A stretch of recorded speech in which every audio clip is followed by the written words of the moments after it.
Main কথাই একটা, never lose hope, never be frustrated. জীবনে যাই হয়ে যায় আমি কখনো হতাশ হব না। আমার ভরসা, আমার আশা, আমার বন্ধু, আমার কষ্ট দূর করবে একজন। আওয়াজ দিয়ে বলেন সবাই, তিনি কে?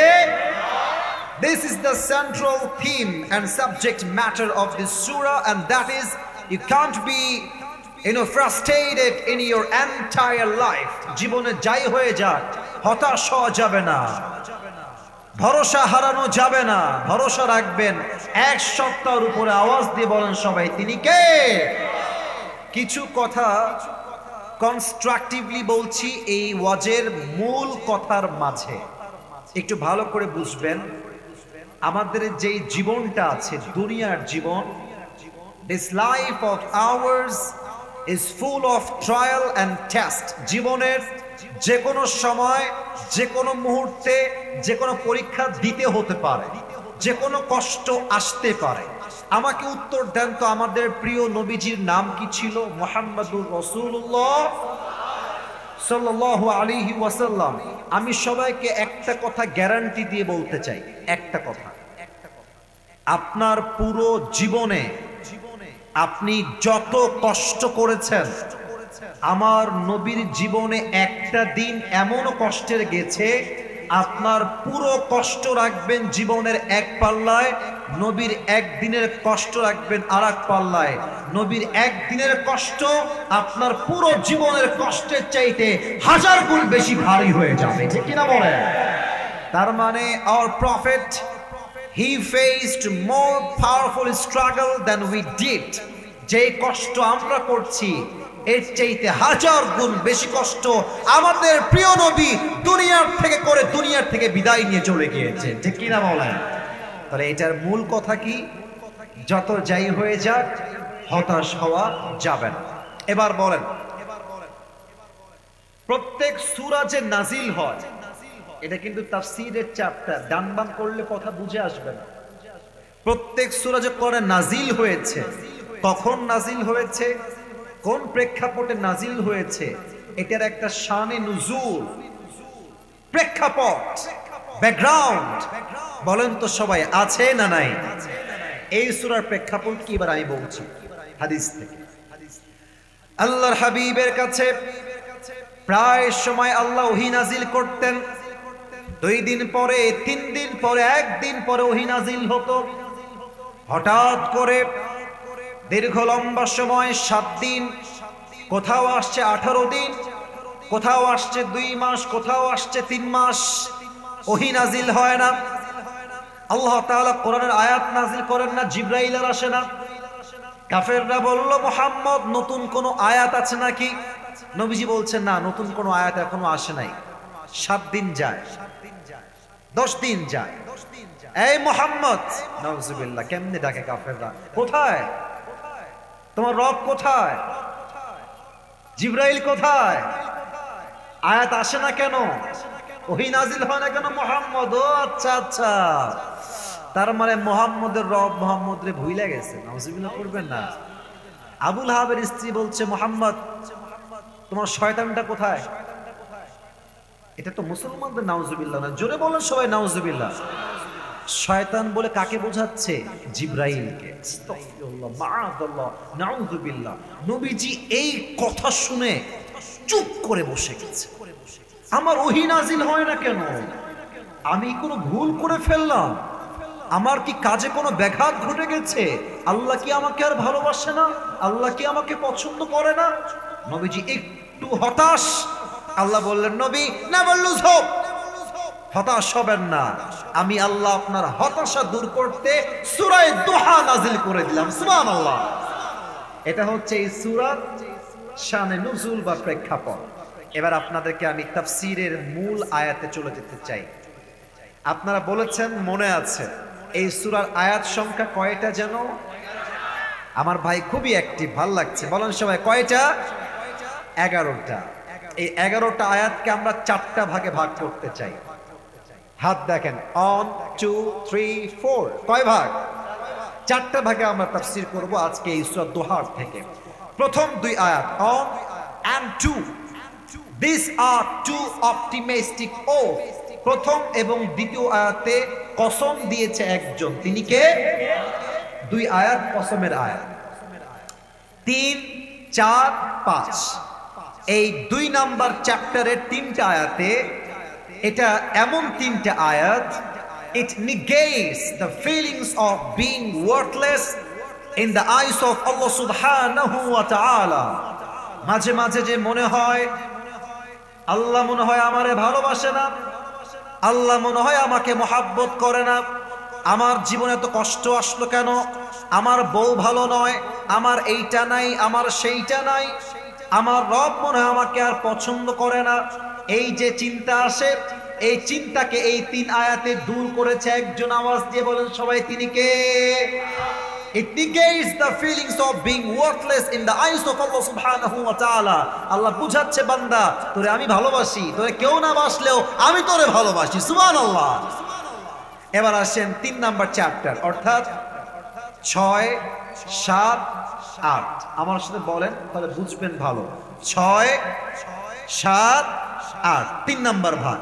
এই 3টা আয়াত এমন 3টা আয়াত, it negates the feelings of being worthless in the eyes of society. মাঝে মাঝে মনে হয় যে আমি যেই ব্যবসা করি ওই ব্যবসা লস হয়, আমি যেই চাকরি চাই সেই চাকরি আমি পাই না, পরীক্ষা দিচ্ছি 3 বছর, একবারও টিকি না, প্রত্যেকবার ফেল হয়ে যায়, আমার জীবনে মনে হয় কোনো গতি নাই, আল্লাহ মনে হয় আমার সফল করবেই না, এই তো জীবনটা এখানেই শেষ। এই অনুভূতিকে দূর করেছে এই 3 আয়াতে একজন, তিনি কে? এবং বাকি থাকলো 9, 10। ভাই কথা বলেন, 9, 10, এটা শেষ ভাগ। এই 3টা আয়াত এমন 3টা আয়াত যেখানে আল্লাহ তাআলা এমন কিছু আমল বলে দিয়েছেন আমাদের সবার জন্য, যে আমল আপনি দুনিয়াতে করবেন তবে দুনিয়াতেই শেষ হয়ে যাবে না, এটা কবরেও যাবে, আপনার জান্নাতের সাথী হয়ে যাবে এই আমলগুলো। সুবহানাল্লাহ। এবার বলেন শেষবারের মতো কয়টা ভাগ? 4টা। আসুন আমরা আয়াত ভিত্তিক তাফসীরে ঢুকে যাই। আল্লাহ তাআলা বলছেন ওয়াদ-দুহা, দিনের শপথ, আলোর শপথ, সকালবেলার শপথ, সূর্যের কিরণের শপথ আল্লাহ করছেন। দিন, এখন তাকান তো চতুর্পাশে একবার, সবাই একবার দেখেন তো চতুর্পাশে, এবার আমার দিকে তাকান। আমরা কি রাতে আছি না দিনে আছি? আরে ভাই বুঝেন তো, বলেন না, রাতে না দিনে? দিনে। আল্লাহ এই দিনের কসম করছেন। দিনের কসম করে আল্লাহ কি মেসেজ দিচ্ছেন? আপনারা হয়তো বা একজন ব্যক্তির নাম বলবো, অনেকে চেনেন, যুবক ভাইরাও চিনবেন, মুরব্বীরাও চিনবেন, না চেনার মতো কিছু নাই। পাকিস্তানের একজন ফেমাস খেলোয়াড় ছিলেন আগে, পরে তিনি প্রধানমন্ত্রী হয়েছেন। দেখেছেন, নামও বলতে হয় নাই, এরাই জানে। Imran Khan, top famous cricket player, আগে ছিলেন ক্রিকেট প্লেয়ার, পরে গিয়েছেন প্রধানমন্ত্রী হওয়ার জন্য এবং হয়েও গেছেন। তো উনি একটা কথা প্রায় বলেন, আমি উর্দুতে বলছি যে তার ভাষা Urdu, then I will translate in Bangla. Imran Khan বলেন যে अगर जिंदगी को समझना चाहते हो तो पीछे देखो। I repeat again, আমি আবারও বলছি, अगर जिंदगी को समझना चाहते हो तो पीछे देखो, क्या गलती तुमने पीछे किया है, उससे तालीम लो, फिर जिंदगी को समझ लो, और अगर जिंदगी को जीना चाहते हो तो पीछे मत देखो, आगे देखो। এর মানে কি? যদি জীবনটাকে বুঝতে চান যে জীবনটা কিভাবে আগামীতে পরিচালনা করব, অতীতের ভুলগুলো দেখেন, যে অতীতে আমি কি কি ভুল করে আসছি, এই ভুল আর করবেন না। আর যদি জীবনটাকে সুন্দর করতে চান, অতীতে কেন করলাম, ইসরে আমি এই ভুলটা কেন করেছি, আফসোস নয়, অতীত নিয়ে যে পড়ে থাকে সে অতীতেই থেকে যায়, যে বর্তমান নিয়ে ব্যস্ত থাকে তার ভবিষ্যৎটা সুন্দর হয়ে যায়। তা আল্লাহ বলছেন ওয়াদ-দুহা, দিনের শপথ, গতকাল যা হয়ে গেছে ভুলে যাও, নতুন দিন, নতুন প্রভাত, নতুন সুযোগ, it's a new chance, it's a new opportunity for you. যা হয়ে গেছে হয়ে গেছে, গতকাল খারাপ ছিল, আজকের দিনটা আমার সবচেয়ে বেস্ট হবে, ঠিক কিনা বলেন? আপনার সাউন্ডটা অস্পষ্ট হচ্ছে, ক্লিয়ার রাখবেন, অস্পষ্ট হচ্ছে অনেকটা। তাহলে আল্লাহ তাআলা বলছেন দিনের শপথ। এবার আল্লাহ বলছেন ওয়াল্লাইলি ইযা সাজা, রাতের শপথ। এই রাত যখন হয় নিঝুম আর নিস্তব্ধ, আমার দিনাজপুরের ভাইয়েরা আমার ওয়াজ বুঝে থাকলে উত্তর দেন। আমরা যে ধানের খেতে কাজ করি, দোকানে কাজ করি, দিন মজুরির কাজ করি, সাইকেল নিয়ে বের হয়ে যাই, শহরে গিয়ে কাজ করি, এটা কি আমরা রাতের বেলা করি না দিনের বেলা করি? Right answer. আমার মুরব্বী আব্বাজান সবাই আপনারা আমার স্যার, আপনারা আমার স্যার, আপনাদেরকে আমি ভালোবাসি। আপনারা কেউ আমার চোখে কম নন। এখানে প্রত্যেকটা মানুষের মেধা আছে, প্রত্যেকটা মানুষ নিজ নিজ জায়গায় যোগ্যতা সম্পূর্ণ মানুষ এখানে বসে আছে, ঠিক কিনা বলেন? কাজ করি রাতে না দিনে? দিনে। মানুষের সিস্টেম হচ্ছে দিনে কাজ করবে, রাতে আরাম করবে, ঘুমাবে, সকালে উঠে আবার কাজ করবে। কথা কি ভুল বললাম না ঠিক বললাম? দিন দ্বারা ওহীর আগমন উদ্দেশ্য। আবারও বল, দিন দ্বারা ওহীর আগমন উদ্দেশ্য, আর রাত দ্বারা ওহীর অনাগমন উদ্দেশ্য। আল্লাহ বলছেন নবী দিনে সারাদিন কাজ করলেন, রাতে ঘুম না দিলে তারপরের দিন কাজ করতে মনে চাইবে না, শান্তি লাগবে। তো ওহী যদি নাজিল হতেই থাকে প্রত্যেক দিন প্রত্যেক দিন প্রত্যেক দিন, ওহীর একটা প্রেসার আছে, চাপ আছে। কয়েকদিন পরে চাপ সহ্য করতে করতে আপনি দুর্বল হয়ে যাবেন।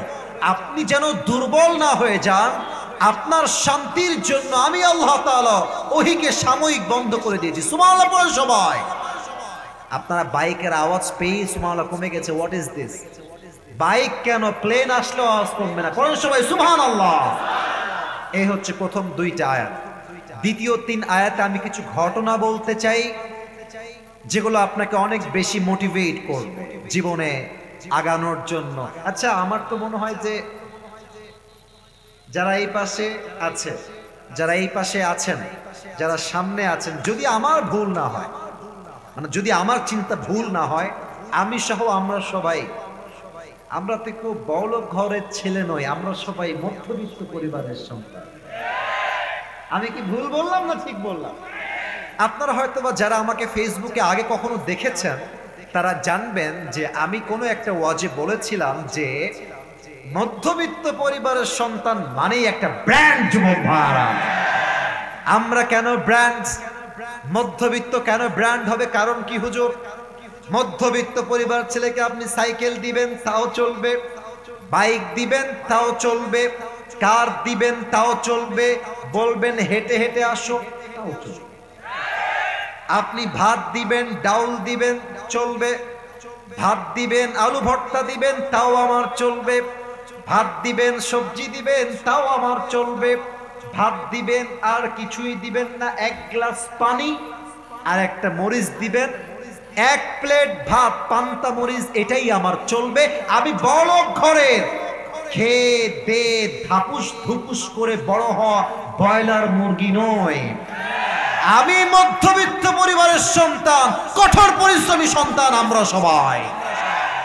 শোনেন আপনারা আজকের অবস্থা, জীবনটা সুন্দর লাগবে, আজ থেকে এনজয় করতে মনে চাইবে। আমাদের সমস্যা কোথায় জানেন? আমাদের যা আছে তা নিয়ে ভাবতে আমরা কেউ রাজি না, যা নাই সারাদিন তা নিয়ে আফসোস করতে থাকে। কথা ঠিক আছে কিনা বলেন? আচ্ছা বলেন তো, আমাদের দেশের রাজধানীর নাম কি? আপনারা খুবই মনোযোগী, মাশাআল্লাহ। দেশের রাজধানীর নাম কি? আচ্ছা কিছু নাম বলছেন, এখন তো মনে পড়ে কিনা, শুনেছেন কিনা? ঢাকাতে গুলশান আছে, নাম শুনছেন কখনো? সবাই জানেন। ঢাকাতে মিরপুর আছে, নাম শুনেছেন? মুরব্বীরা শুনেছে। ঢাকাতে উত্তরা নামে একটা জায়গা আছে, নাম শুনেছেন? ঢাকাতে বসুন্ধরা নামে জায়গা আছে, নাম শুনেছেন? ঢাকাতে যমুনা ফিউচার নামে জায়গা আছে, নাম শুনেছেন? যদি কখনো গিয়ে থাকেন দেখবেন যে বাপ রে বাপ, BMW, Mercedes, Range Rover, Audi, Premio, CHR, Nissan X Trail, কি লাগবে আপনার সব আছে। আপনি ভাববেন দিনাজপুর থেকে গিয়ে, ইস রে BMW আছে আর শালা আমার কাছে সাইকেলটাও নাই। মনে মনে ভাববেন এটা। ভাইয়ারা আমার, বড়লোক ঘরে থাকলেই কিন্তু আসল সুখী হওয়া যায় না।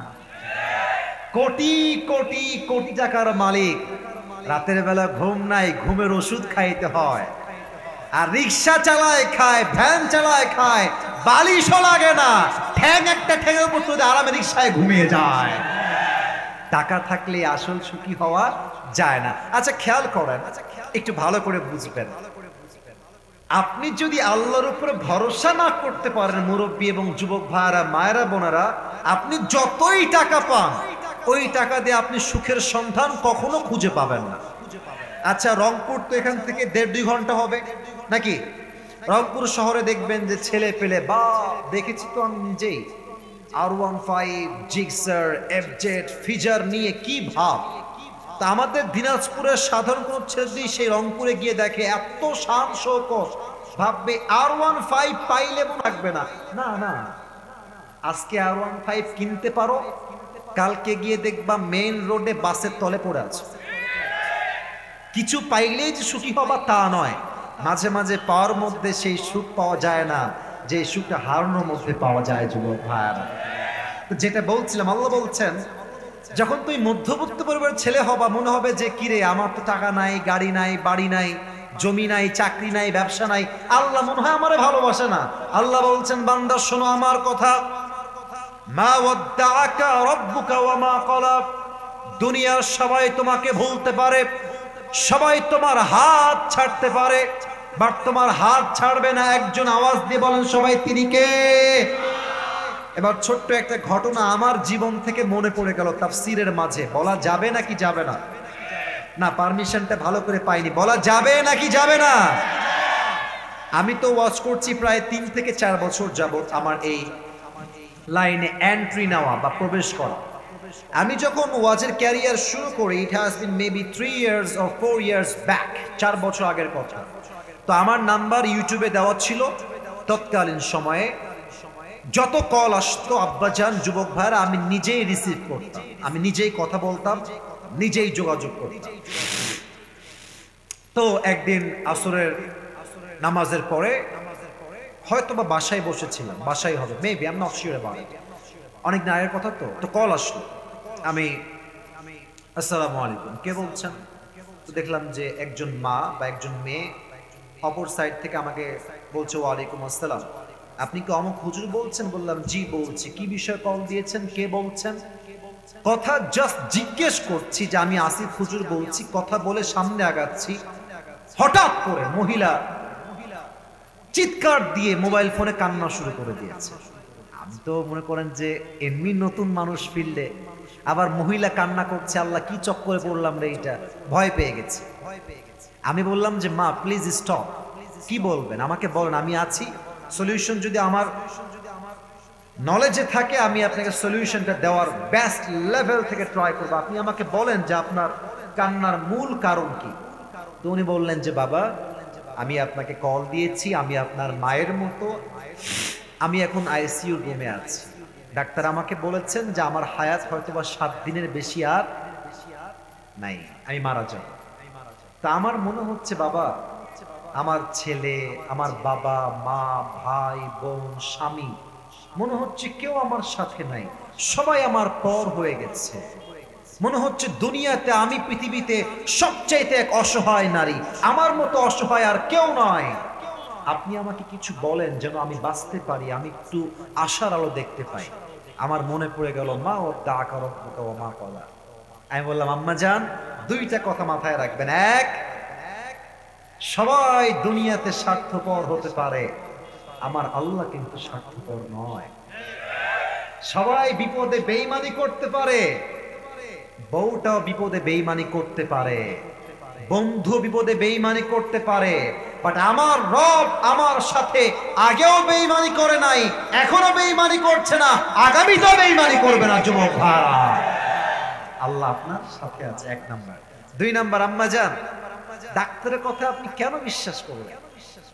ডাক্তার যা বলে আইডিয়া যে আপনার ফিজিক্যাল কন্ডিশনটা এমন, হয়তো বা 7 দিন বাঁচতে পারেন, বাট আম্মা জান, keep it in your mind, হায়াত মওতের মালিক ডাক্তার নয়, হায়াত মওতের মালিক একজন, তিনি কে? অপেক্ষা করেন, ওয়েট অ্যান্ড সি, দেখেন সামনে কি হয়। দোয়া করে ফোন রেখে দিলাম। 3 মাস হয়ে গেছে, যোগাযোগ নাই, ফোন টোন ধরি না খুব বেশি একটা। হঠাৎ একদিন কল আসলো, ধরলাম, দেখছি এক মহিলা কল দিয়েছে। জি, কে বলছেন? চিনলাম না তো আপনাকে, কি বিষয়ে কল দিয়েছেন? বলছে আমাকে চিনতে পেরেছো বাবা? কে বলছেন?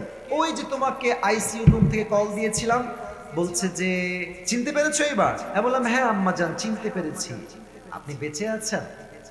আমাকে বলছে বাবা আমি শুধু বেঁচেই নেই, আমার যে ক্যান্সার ছিল ক্যান্সারটাও আর নাই। সুবহানাল্লাহ, সুবহানাল্লাহ। আমি বললাম আম্মা জান, বলেছিলাম হায়াত মওতের মালিক ডাক্তার নয়, হায়াত মওতের মালিক একমাত্র আল্লাহ তাআলা, ঠিক কি না বলে? মা ওয়াদ্দাআকা রাব্বুকা ওয়া মা ক্বালা। এখন থেকে যত বিপদ আসবে, বাপ পর হতে পারে, মাও পর হতে পারে, বউ পর হতে পারে, বাসার সবাই পর হতে পারে, বাট আমার এবং আপনার আপন হবে একজন, তিনি কে?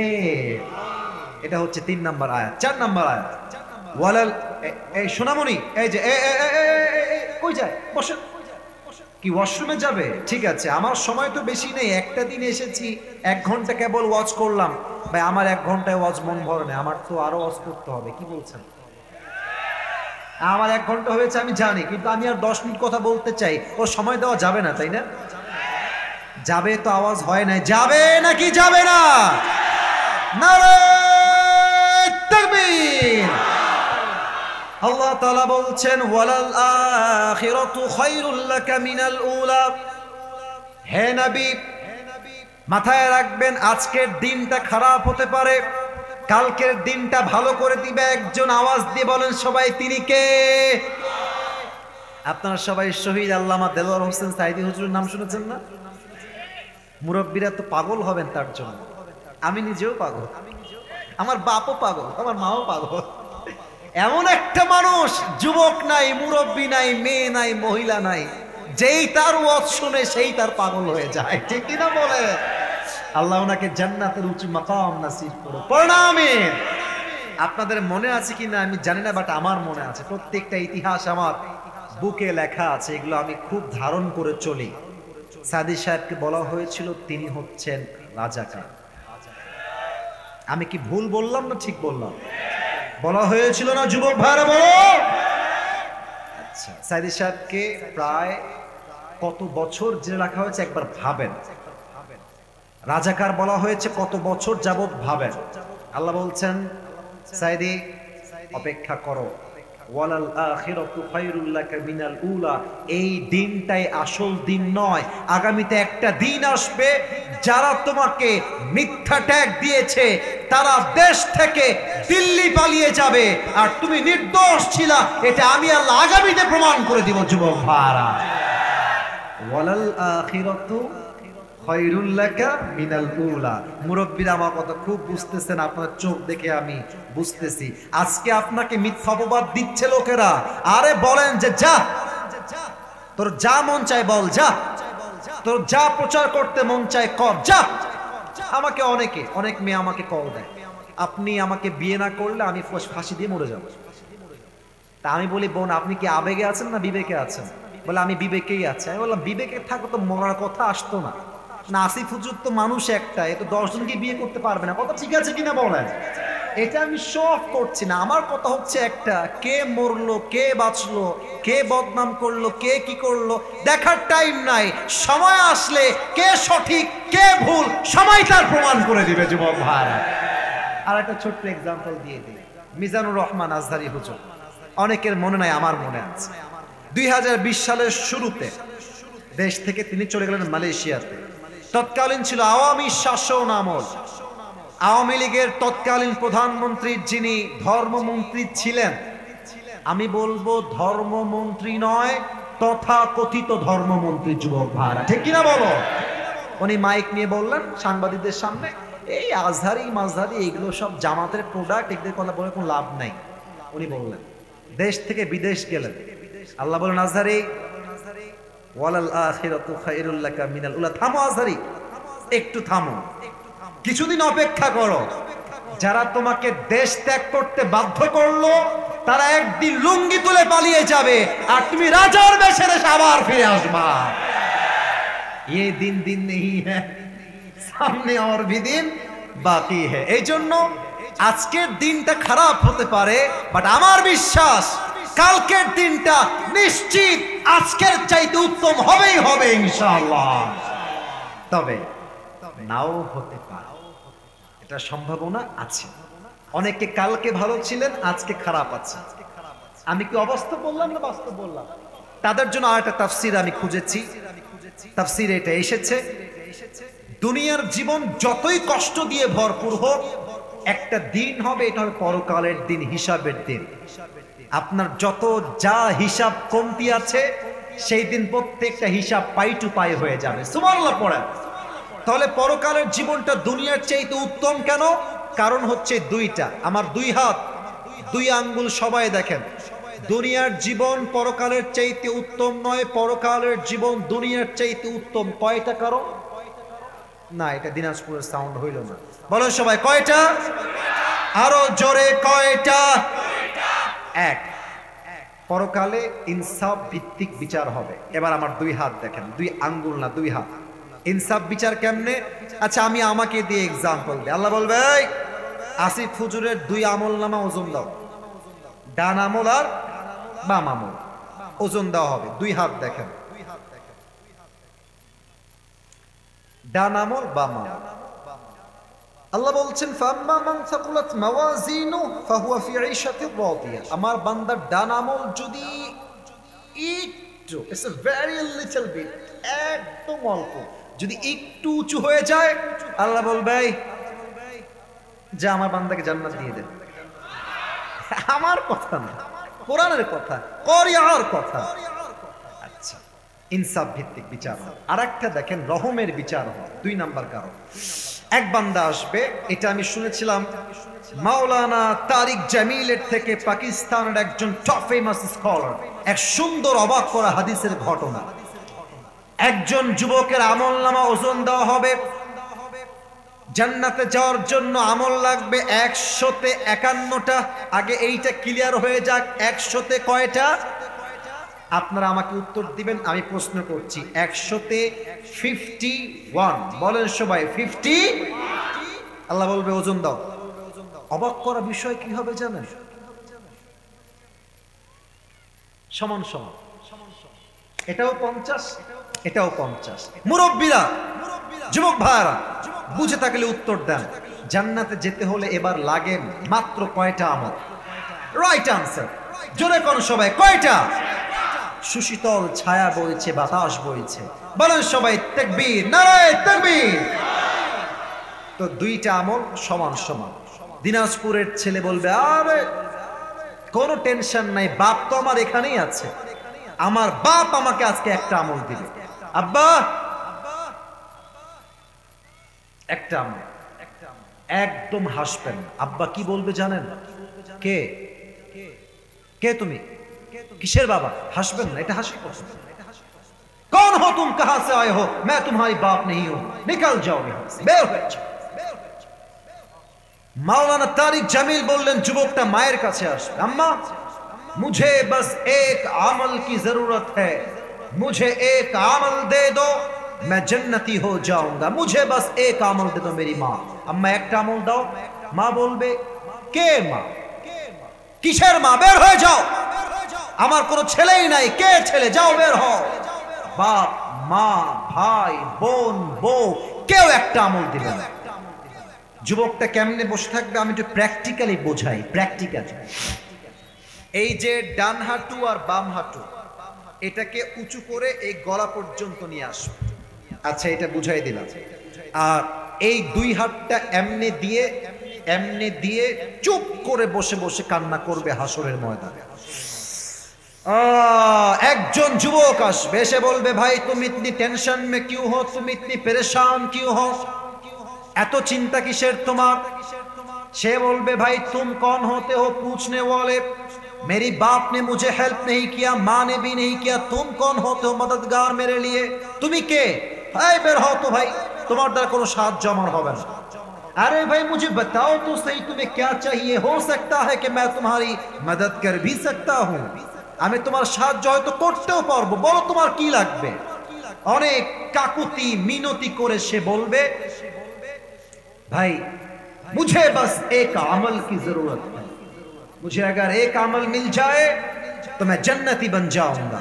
ও আপনার একটা আমল লাগবে, okay not a big deal, ওই একটা আমল আজকে আমি আপনাকে দান করব।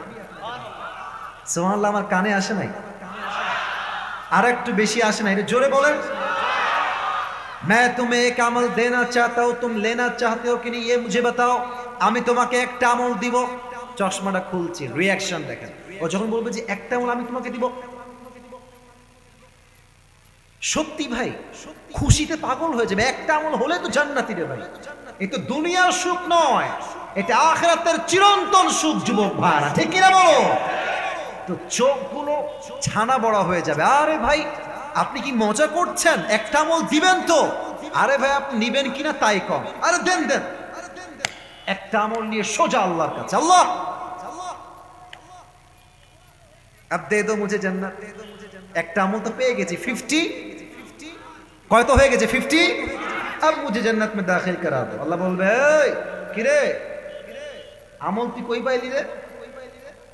तेरी बाप ने तुझे अमल नहीं दिया, माँ ने नहीं दिया, भाई ने नहीं दिया, किसी ने भी तुझे एक अमल नहीं दिया, किसने तुझे एक अमल दे दिया? अल्लाह की जाने ना।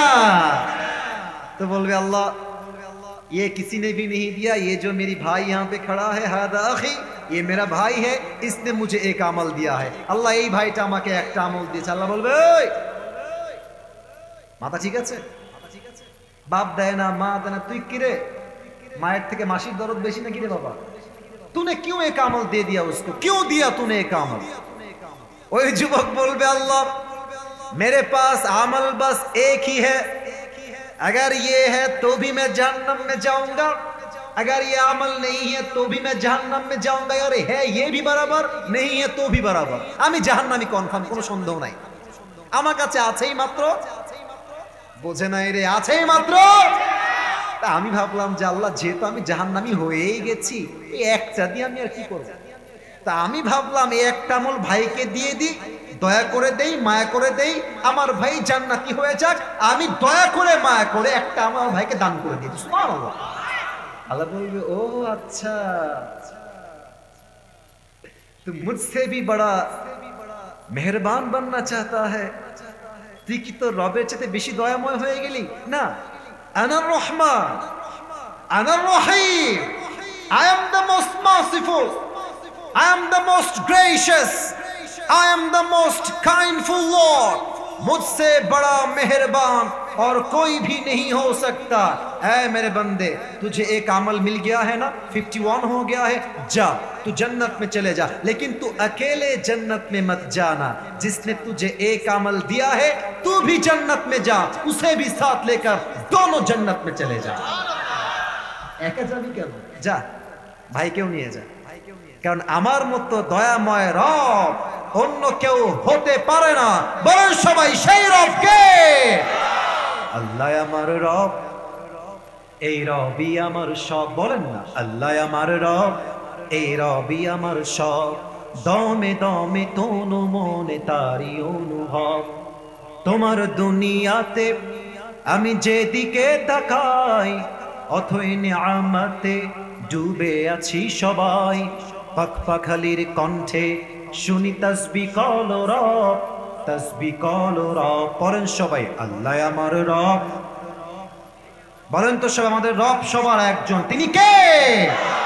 এই হচ্ছে চারটা আয়াত। আর একটা আয়াত বলেই তাফসীর শেষ করতে চাই, because time is too short, we have to go to perform the সালাহ। নামাজের সময় হয়ে গেছে, I have no time, I'm so sorry for that. Last আয়াতটা বলে শেষ করতে চাই, ওয়ালা সাউফা ইউতিকা রাব্বুকা ফাতারদা। বলেন তো নামাজের পরে দুই হাত তুলে আমরা আল্লাহর কাছে কি করি? শেষ কথা, শেষ ভালো যার সব ভালো তার, কি করি? দোয়া। আল্লাহ বলছে বান্দা যা হারিয়ে গিয়েছে তা তোর জন্য নয়, যা আগামীতে আসবে এটা আল্লাহ তোকে দান করবে, ঠিক কি না বলেন? এখন মুরব্বীরা আমাকে বলে হুজুর জীবনে তো কম দোয়া করলাম না, দোয়া তো কবুলই হয় না হুজুর। মায়েরা ফোন দেয়, আব্বা আমি তো দোয়া করে কবুল তো হয় না, আব্বা কি করব। আমি একটা কথা আপনাকে কসম করে বলতে চাই, ওই দুইজন কয়ে যায়, এই দুইজন এক করে দোয়া করবো। আচ্ছা ঠিক আছে, একজন যাচ্ছে এদিকে, বসে পড়েন প্রিয় ভাই। আচ্ছা বুঝে গেছি, 4টা বেজে 5, তাকবীর দেন একটা সবাই, নারে তাকবীর। আমি কসম করে বলছি, ওয়াল্লাহি আল্লাহর নামের শপথ, হাদিস থেকে বলছি, আপনার জীবনের প্রত্যেকটা দোয়া কবুল হয়ে গেছে। না সুবহানাল্লাহ হয়নি, বলেন সবাই সুবহানাল্লাহ। তবে দোয়া কবুলের 1 2 3 তিনটা সিস্টেম আছে।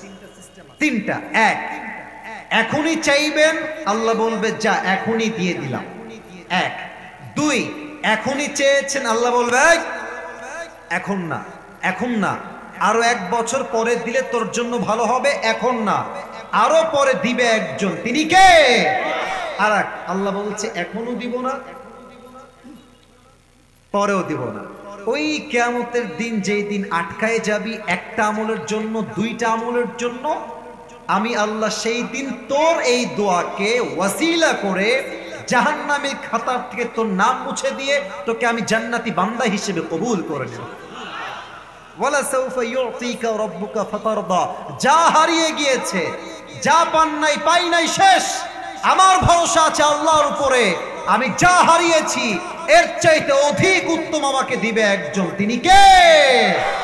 আল্লাহ। আমি অধম যে কথাগুলো বলেছি সবাইকে সে অনুযায়ী আমল করার তৌফিক দিও, প্রণামে। গাদ্দারি করলে গাদ্দারি বেশি দিন গোপন থাকে না যুবক ভাইরা।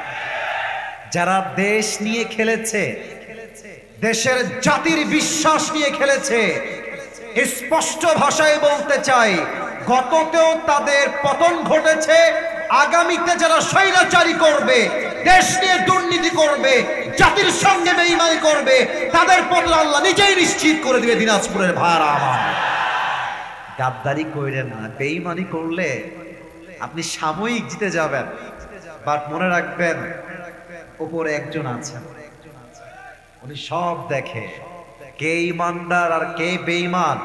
ये सिर्फ वक्त का मामला है मेरे दोस्त। वक्त जब बदल जाता है इंसान भी बदलता है, हिस्ट्री भी बदलता है, ठीक কি না বলেন? সময়ের ব্যাপার। বাটপারি করবেন আজকে, মনে হবে জিতে গেলাম, কয়েক কোটি মেরে দিলাম, দেশের সম্পদ লুট করে ফেললাম। বাট সাইদি সাহেব স্পষ্ট ভাষায় বলেছিলেন, যারা আজকে আলেমদেরকে ধরে ধরে জেলখানায় দিচ্ছ, যারা জালেমদের মতো আচরণ করছো, স্বৈরাচারী করছো, সময় আসবে এমন ইন্দুরের গর্ত বানাবার জন্য তোমরা। উনি আর একটা কথা বলতেন, যেটা আমার মেজর ডালিমের কথাতে খুব ভালো লেগেছে। মেজর ডালিম বলেছে যে, দেখেন আমি তাকে আমার আইডল হিসেবে কনসিডার করছি না, এখানে বিভিন্ন দলের লোক আছেন, উইথ ডিউ রেসপেক্ট বলছি। উনি একটা কথা বলেছেন, মারাত্মক কথা, যে আমরা আইন অন্য কারোর থেকে শিখবো কেন, আমাদের তো আইন নিব আমরা আল কোরআন থেকে। আচ্ছা আপনি যাকে পছন্দ করেন করেন না, that's doesn't matter, that's doesn't matter, but কোরআনের রাজ যে কায়েম হবে এই দেশে, এটা আমরা সবাই চাই কি চাই না? আমরা স্পষ্ট ভাষায় এক কথায় বলতে চাই, মেজর ডালিমকে আমরা পরিপূর্ণ অবিশ্বাস করি না, আবার পরিপূর্ণ বিশ্বাস করি না। তবে একটা কথা, যারা গাদ্দারি করে পালিয়ে গেছেন, এখান থেকে আগামীতে তাদেরকে শিক্ষা নিতে হবে, যারা আগামীতে এই দেশের ক্ষমতার চেয়ারে বসবে। যদি আপনি ক্ষমতার চেয়ারে বসে আগের ইতিহাসকে ভুলে যান, আপনাকেও আমরা মামুর বাড়ি দিল্লি ভাগতে বাধ্য করবো যুবক ভাইরা আমার। আগামীতে কোনো কথা আমরা চাই না, কোনো বাড়তি কথার কোনো প্রয়োজন নাই। আগামীর দেশ হবে ইসলামের বাংলাদেশ, দিনাজপুরের ভাইরা আমার। আল্লাহ আমাদের সবাইকে ইসলামের বাংলাদেশ গঠন করার তৌফিক দান করুন, আমিন। আর একটা বিষয় আপনারা খেয়াল করেছেন কিনা আমি জানি না, 5 আগস্টের পরে কিন্তু অনেক বিষয় আমরা নতুন নতুন করে ভিন্ন ভিন্ন ভাবে জানছি, সব বিষয়। যেমন আপনি খেয়াল করেন, এই যে সোনামণি, এই যে ছোট বাবু, বসো বসো, একদম বাবু বসো, বসে দাও। আচ্ছা এদিকে তাকান, তাকবীর দেন সবাই, নারে তাকবীর। আমাদের 3 আগস্ট বা 4 আগস্ট, হয়তো মুরব্বীরাও জানেন, মায়েরাও জানেন, যুবকরাও জানেন, আমাদের ঢাকায় একটা মেট্রো রেল আছে, নাম শুনছেন? আরে ভাই কথা কর, নাম শুনছেন না?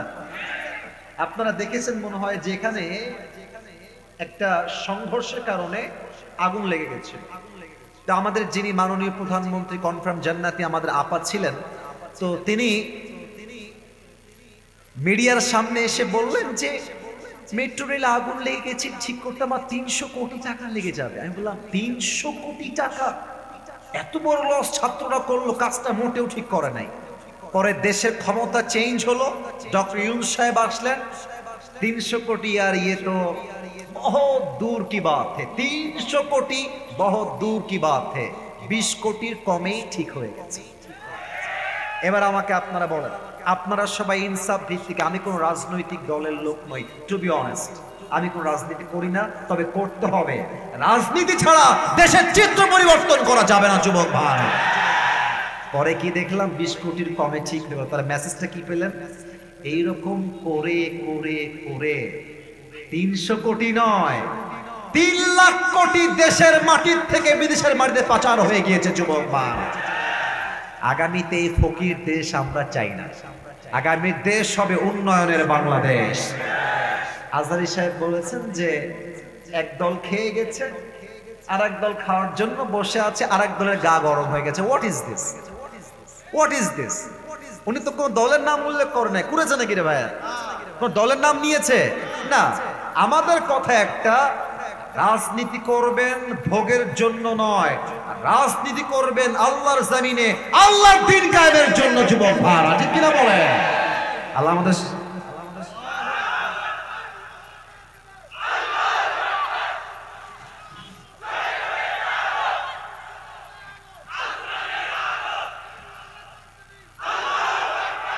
আল্লাহ যেন আমাদের এই কথা এবং স্লোগানকে কবুল করে। পড়েন সবাই আমিন। আমি কি কোনো ভুল কথা বলেছি আপনাদেরকে? আবারও বলছি, রাজনীতির বক্তব্য দেওয়া উদ্দেশ্য নয়, তবে দেশটা আগামীতে বাটপারদের হাতে যাবে না, এটাই আমাদের এক দফার দাবি। দিনাজপুরের ভাড়া, আপনাদের কার কার বউ আছে একটু হাত তোলেন। বউ আছে? বউ আছে হাত উঠান। আচ্ছা, বউ আছে। এবার যারা কষ্টে আছো, শীতকালে বউ নাই, তারা হাত তোলো। এই আমি বিশ্বাস করি না। সত্যি বউ নাই? আরে ভাই শিওর শিওর শিওর। আরে যুবকদের কষ্ট কেউ বোঝে না রে, তবে আসিফ হুজুর যুবকদের কষ্ট বোঝে। যুবক ভাইরা, আমি আমার বাবারা আছেন, ওই যে অনেক বাবারা মাথা নিচু করে এমনি বসে আছে, যা আজ হাম হুজুর কো নেই দেখেঙ্গে, কোই বাত নেই, চলো। আব্বা জান, আপনাকেই বলছি অ্যাড্রেস করে, আমার যুবকদের শীত দূর হবে কম্বল দিয়ে নয়, ল্যাব দিয়ে নয়, একমাত্র বউ দিয়ে যুবকদের শীত দূর হবে। আল্লাহ আব্বা জানদেরকে বোঝার তৌফিক দান করুন। এই যেটা আমিন করেন, আর কেউ বউ পাবে না। আরে দিল থেকে পড়েন সবাই আমিন। আজকে আমার অনেক মায়েরা বোনেরাও এসেছে, অনেক বোনেরা এসেছে, পুরো রাস্তার পাশে ব্লক দেখলাম মহিলাদের ভিড়ে। আমি প্রত্যেকটা মা বোনকে স্যালিউট জানাই, রেসপেক্ট জানাই, দিল থেকে শ্রদ্ধা জানাই, সম্মান জানাই। মা আছে বিধায় তো পুরুষের অস্তিত্ব দেশে টিকে আছে যুবক ভাইরা, ঠিক কিনা বলে? মা জাতকে অসম্মান করে কথা বলা যায় না। নারীকে অসম্মান করে কথা যে পুরুষ বলে, সে কোনো বীর পুরুষের সন্তান নয়, সে কাপুরুষের সন্তান যুবক ভাইরা। তবে মাঝে মাঝে আমি যা বলি, আমি কাউকে আঘাত দিতে বলি না, আমি বোঝাবার জন্য বলি, আমি শিক্ষার জন্য বলি। আপনার সবাই দ্বিমত না একমত? এই কথা কয় না কেন, দ্বিমত না একমত? আচ্ছা, আমি দেখতে পাচ্ছি যে একটা মেয়ে বোরকা পরেছে, মুরব্বীরা হাসতেছে আমার দিকে তাকায় তাকায়। হ্যাঁ, বোরকা পরেছে, হাতে মোজা, হ্যাঁ পায়েও মোজা, মাশাআল্লাহ, I got my real audience. হাতেও মোজা, মুখটাও মাশাআল্লাহ হিজাব দিয়ে নিকাব দিয়ে Dhaka. No one can see her face except her eyes. তার চোখ ছাড়া চেহারা কেউ দেখতে পারবে না। এত পর্দাওয়ালি মেয়ে রংপুরের পার্কে গিয়ে বাদাম খাচ্ছে আর প্রেম করে বেড়াচ্ছে। देखलेई मन होबे एत बोरका यार, ये तो अभी के अभी जन्नत से भाग के दुनिया में आई है, ये तो कौन फ्रॉम जन्नती है यार। কিন্তু যখন দেখবা বোরকা পরে মেয়েটা রাস্তাঘাটে পার্কে প্রেম করে বেড়াচ্ছে, উপরে ফিটফাট ভেতরে পুরোটাই সদরঘাট। এটা আমি ডিসরেসপেক্টের জন্য বলি নাই, বোঝাবার জন্য বলেছি। 2 নাম্বার কথা, আমার প্রিয় কলিজার টুকরা সম্মানিতা বোনদের জন্য, বিয়ের সময় আসলে এই টাকাওয়ালা টাকলাকে বাদ দিয়ে চরিত্রবান যুবক দেখে একটু বিয়ে কইরেন। প্রিয় বোন, কি পাইছে মেয়েরা এসব? কি টাকা পাইলে মাথায় নাই চুল, বুইড়া মানে হয়ে গেছে, এক পা অলরেডি কবর ঢুকে গেছে। 20 বছরের মেয়ে 80 বছরের মুরব্বীকে বিয়ে করলে যুবকদের মন তো এমনিতেই ভেঙে যায় না। কথা তো আসতে কেন, জোরে বলে বলো ঠিক আছে কিনা? আমার মুরব্বীরা বিয়ে করবে, আমার কোনো অবজেকশন নাই, জায়গা মতো বিয়ে করবে। যার বয়স 40-45 এটা ঠিক আছে, কিন্তু আপনি যুবকের যদি পছন্দের মেয়ে ভাগায় নিয়ে যান, তাহলে চুল পরিমাণ বরদাস্ত করা যাবে না যুবক ভাইরা, ঠিক কিনা বলেন? তবে দিনাজপুর এরকম মেয়ে হয়তো বা নাই,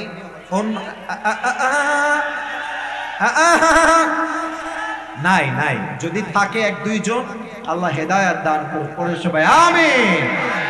আসুন আমরা সবাই মিলে 3টা তাকবীর দিই, তারপর তাফসীর শুরু হবে। প্রথম তাকবীর দিবেন বিবাহিতরা, দ্বিতীয় তাকবীর দিবেন সিঙ্গেলরা। দেখতে চাই কার গায়ের জোর আজকে কত বেশি। বিবাহিত ভাইয়ারা, আব্বা জানেরা, যুবক ভাইয়ারা, বিবাহিত ভাইয়ারা কাশি দেন সবাই। না, কাশিটার জোর ভালো হয় না, আরেকবার দেন। দেখা যাক বিবাহিতরা জিতে না সিঙ্গেলরা জিতে। সিঙ্গেলরা চুপ থাকবেন, বিবাহিতরা তাকবীর দিবেন। সিঙ্গেল ভাইয়ারা চুপ, বিবাহিত ভাইয়ারা লাউড। বিবাহিত ভাইয়ারা তাকবীর দেন, নারে তাকবীর। বাবারে বাবা, সাউন্ড আছে ভালো, মুরব্বি লাফাই উঠছে যুবক ভাইয়ারা। আমি দেখতে চাই আজকে সিঙ্গেলরা জিততে পারে কিনা। সিঙ্গেল সোনামণিরা সবাই একটা কাজ দাও। এত সহজ না সিঙ্গেলদেরকে হারানো রে। তো বিবাহিত ভাইরা চুপচাপ থাকবেন, আমার সিঙ্গেল ভাইরা তাকবীর দিবেন। নারে তাকবীর। বিবাহিত ভাইরা, আই এম সো সরি, হলো না, আপনারা পারলেন না। যাই হোক, আজকে সিঙ্গেল ভাইরা 80 নাম্বার বেশি পেয়ে পাস করেছে, ঠিক কিনা বলেন? এবার সবাই মিলে শেষ তাকবীর দিবেন। তাকবীর শেষ, কোরআন থেকে তাফসীর শুরু হবে। এমন জোরে তাকবীর দিবেন যে আমি আসিফ হুজুর তাকবীরের ঠেলায় স্টেজ ভেঙে নিচে পড়ে যাব। সবাই একটা কাশি দেন। নারে তাকবীর। আল কোরআনের আলো। একটু ভুল হয়ে গেছে, কারেকশন করে দিচ্ছি। এই যে আমার ভাইরা বুঝে গেছে অলরেডি, ঘরে ঘরে নয় সংসদে জালো, ঠিক কিনা বলে? নারে তাকবীর। আল কোরআনের আলো, আল হাদিসের আলো, কোরআন হাদিস যেখানে, আলেম ওলামা যেখানে, দিনাজপুরবাসী যেখানে, আল্লাহ কবুল করুক। সকলেই দিল থেকে পড়ে না আমিন। আমাকে ওয়াজ করতে হবে সর্বনিম্ন 3টা থেকে 4টা। আমি 3টায় উঠেছি, আশা করছি 4:15 পর্যন্ত আপনারা সবাই থাকবেন ইনশাআল্লাহ। তাফসীর শুরু করছি। এখন যেমন দাঁড়িয়ে আছেন, কিপ ইট কন্টিনিউ। যারা বসে আছেন, কিপ ইট কন্টিনিউ, শেষ পর্যন্ত এভাবেই থাকবেন। রাজি আছেন তো সবাই ইনশাআল্লাহ? আমি তাফসীর শুরু করার পূর্বে কিছু সূরা নিয়ে বেসিক নলেজ দিচ্ছি, প্রাথমিক জ্ঞান। একটা সূরা সম্পর্কে তাফসীর করতে গেলে আগে প্রাথমিক জ্ঞানের প্রয়োজন হয়। সূরাটার নাম হচ্ছে সূরাতুদ দুহা। আমার প্রিয় দিনাজপুরের ভাইরা, সূরাটার নাম সূরাতুদ, এই তো আওয়াজ পাচ্ছি, আর একটু জোরে বললে খুশি হব। সূরাতুদ দুহা। এটা যে পাড়ায় আছে সেই পাড়ার নাম্বার হচ্ছে 30 নাম্বার পাড়া। বলেন সবাই কত নাম্বার পাড়া? এটাই দিনাজপুরের সাউন্ড। আবার বলেন সবাই কত নাম্বার পাড়া? আচ্ছা, এই সূরাটা কোরআনের সংখ্যা অনুযায়ী 93তম সূরা, 93। বলেন সবাই 93। কত নাম্বার? 93 নম্বর সূরা, এবং এই সূরার আয়াত সংখ্যা হচ্ছে মোট 11টা। বলেন সবাই কয়টা? 11টা। এই সূরা এমন একটি সূরা যে সূরার রুকু সংখ্যা হচ্ছে একটা। এটা কিন্তু পরে আমি জিজ্ঞেস করব। বলেন সবাই রুকু সংখ্যা কয়টা? এবং এই সূরাটার শেষ ইনফরমেশন হচ্ছে এটা মাদানী সূরা নয়, এটাকে মাক্কি পর্বে নাজিল করেছে একজন। আওয়াজ দিয়ে বলেন সবাই তিনি কে? যে কোনো সূরার একটা সেন্ট্রাল থিম বা সাবজেক্ট ম্যাটার থাকে, মূল আলোচ্য বিষয়। প্রিয় ভাইরা, এখানে ক্যামেরাম্যান ভাইরা রেকর্ড করছে, এটা হয়তো রাতের মধ্যে আপনি ইউটিউবে ফেসবুকে পেয়ে যাবেন। আমি কেন বলছি মাহফিলটা এখানেই শেষ নয়, এটা মানুষ 10 বছর পরেও দেখবে, 20 বছর পরেও দেখবে। আর যখন ফেসবুকে যাবা, স্ক্রল করবা, টিকটকে যাবা, ইউটিউবে যাবা, ইনস্টাগ্রামে যাবা, দেখবা আজকের ওয়াজ তোমার সামনে আসছে। ওয়াজটা ভালো হবে কখন? অডিয়েন্স যখন বিড়ালের মতো নয়, সিংহের মতো গর্জন দিয়ে কথা বলবে। ঠিক কিনা বলেন? কথাগুলো দিল থেকে শুনবেন, মন দিয়ে বুঝবেন। প্রত্যেকটা সূরা একটা আলোচ্য বিষয়, মূল কেন্দ্রীয় সাবজেক্ট। বলেন তো সবাই আছে না নাই? এই সূরার সেন্ট্রাল থিম কি? মূল মেসেজ কি? মূল মেসেজ এক বাক্যে বলছি, এক কথায়। সূরাতুদ দুহার